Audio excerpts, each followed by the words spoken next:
I will try and keep this shortish, but some backstory is necessary. Emo. I, 35 meters, have been married to wife, 32F, for 10 years, been together 15. Like most marriages it had ups and downs, but majority of it was ups. I will say I was not a good husband the past 3 to 4 years BC of unresolved trauma from childhood, being sexually assaulted, and I would be physically more distant. Things kinda became stagnant for a while, but we talked about 8 months ago and everything started getting better and I began working on myself to do better. I still wasn't perfect and wasn't reading signs she was giving, but she was not being upfront with her feelings and would just say small hints.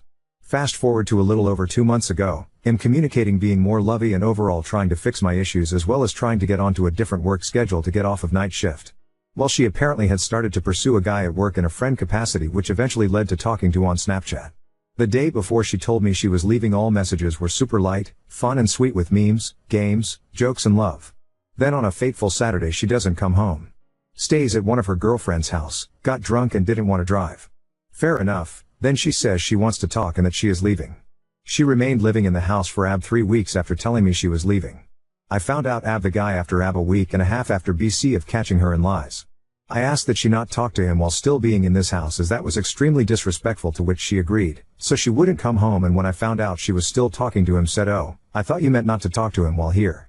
Led to a fight and she moved out into an apartment less than a week later. She has said she does not want a divorce BC, it feels so final, but does not want to work on things with me and wants to continue to pursue the new relationship. She has sworn up and down it is not a physical relationship, and that she sleeps on his couch at his place and it's just a companionship right now. Now to what the title is actually about. We have a 15-year-old dog, she picked him out, raised him and has been her child. He was diagnosed with bladder cancer 8 months ago. He urinates constantly with blood and I have to carpet clean every day. Since the separation started she has only come by less than a handful of times to see him, even if I'm at work.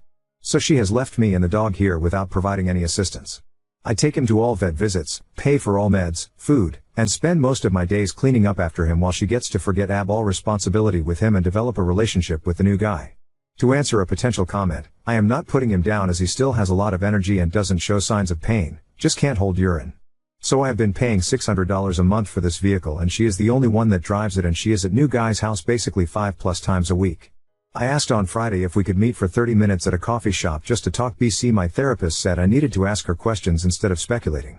She said no, she has no time. Well, I drive by and she again is just at his place. I get frustrated that I have become so insignificant to her that I tell her, the car payment is due and personal property taxes on that car are due. I'm not financing an affair anymore. This upset her and became very short in texts. The thing is, I know financially she is not in the best of spots BC. I still have access to her bank info. She will not be able to afford everything with her having to still pay rent, groceries, gas, power etc. Update 1 so that answers that. Don't know how long it's been going on, but it's irrelevant. I have saved conversations we had prior with any hint of infidelity or mention of it, just in case she tries to flip a narrative.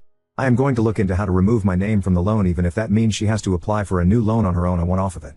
So divorce in VA requires 6 months of separation prior, so I have marked all relevant dates and will be getting a legal separation while pending divorce. I will start contacting lawyers and see what they recommend. Thank you everyone who has weighed in on all of this. I hate when Redditors are right, but seems like I was just too blind/ignorant to even notice.